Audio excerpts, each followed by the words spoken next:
Madam President, The senator from Arizona. I want to first pay tribute to Senator Leahy for the long path getting here with Cuba and for all the work that he has done and for his capable staff, including Tim Reeser and people on my staff, Chandler Morse and others who've worked on this issue for so long. And I just appreciate it working with Senator Leahy on this issue. It was 1 year ago today, as Senator Leahy mentioned, that we'd received a call just a few days prior, asked if we would participate in a quick mission down to Cuba. We had to keep quiet about it for a few days, which was a bit difficult.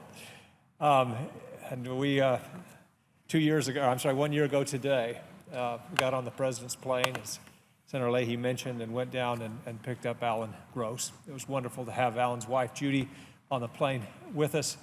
What a joyous occasion that was to see that reunion there in Cuba, and then to climb on the plane. And I'll never forget, as we climbed away from Cuba, and about 20 minutes into the flight, the pilot came on and said that we've now entered U.S. airspace. Alan Gross stood up, threw his arms in the air, and then breathed deeply and said, "Now I finally know I'm free." And then we watched on the news on the plane as the announcement came that we would be changing our policy, that we would be seeking full diplomatic relations, and that many of the policies of the past would go away. It's been a wonderful year to see some of that happen. One of my best moments, favorite moments in Congress was going down with Senator Leahy again and watching the American flag being raised over the U.S. Embassy in Havana after 54 long years. To have those Marines there, the same 3 Marines who had lowered the flag in 1961, who came and returned to Cuba to help raise the flag back up. What a wonderful symbol, what a wonderful thing about a new policy and a new way forward with Cuba.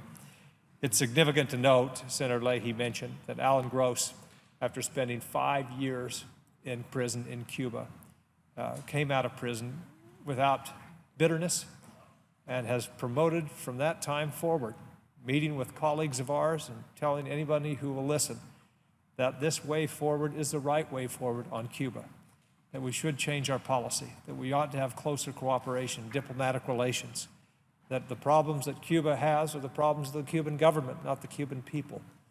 And so I want to pay tribute to Alan Gross for that. He continues to work to this day for better relations between Cuba and the U.S., and that's a significant thing. When Senator Tom Udall and I visited Alan Gross in prison in November of last year, just 1 month prior to his release, he was in a bad way. He'd lost a lot of weight. He'd lost some of his teeth. It was a tough time to be in prison. And he missed so many events at home with his family, being there for 5 years. I can't imagine coming out of that experience and feeling still the compassion that he has for the Cuban people. Just last night it was announced that the U.S. and Cuba have agreed to enter into a bilateral agreement on flights to allow American airlines from America, U.S. carriers, to fly to Cuba. And that instead of just charter flights, we'll now have directly scheduled flights. That will allow Americans to travel to Cuba easier and more inexpensively. I would encourage all Americans who can find themselves in one of the 12 categories for travel to do so. There were a group of Cubans who came to the United States a while ago, and they were asked, "What can America do for you?" These were Cuban entrepreneurs who are looking to change the system in Cuba. They said, "Visit Cuba, come see us. Come to our private restaurants, stay in our homes, spend money in Cuba that we have access to." I should note that those who oppose a new policy, the new policy that we have with Cuba, often say that if you travel to Cuba, every dime that you spend goes right to the Cuban government. Well, that's just not the case. In Cuba right now, you can stay at a bed and breakfast. In fact, Airbnb has 2,500 listings in Cuba. You can stay in an Airbnb, and the bulk of that money, most of it goes to those Cubans who are hosting you, not the Cuban government. You can eat in a private restaurant where those who prepare the meals, serve the meals, cook the meals, will see the bulk of that money to them. In fact, about 20% of the Cuban workforce is now outside of the Cuban government. And so when Americans travel to Cuba, Cubans benefit. And so I would encourage my colleagues and others, take the opportunity, go down to Cuba, travel. The policy that we had for 54 years in Cuba failed to produce the results that we want to see. We want to see a democratic Cuba that respects human rights. Cuban government still has a long way to go. But I truly believe that the best way forward, the best way to make progress on those areas that we still need to make progress on is with full diplomatic relations. Hopefully we can soon have an ambassador in Cuba. Who is the ambassador?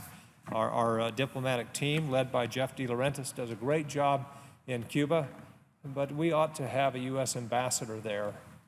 Americans traveling to Cuba, doing legal business in Cuba, ought to have the same protections that they have anywhere else in the world.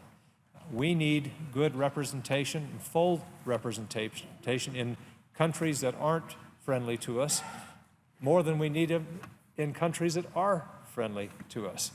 So I would encourage the Obama administration to move forward on those and other areas as well.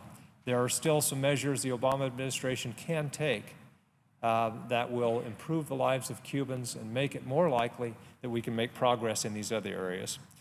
And having said that, let me just say, you often don't hear it from this side of the aisle, but I want to praise and applaud this president, President Obama, for taking the measures that he has taken on Cuba. It took guts to do so. There is still opposition to the positions that he's taken, but he's taken a position that helps the Cuban people, it helps Americans, it's good for our national interest, it's good for our security interest. And with that, I want to thank, again, the senator from Vermont for the work that he's done on this issue, and it's been a pleasure working with him. And it's been a great year, this past year, in terms of U.S.-Cuba relations, and here's to an even better year ahead.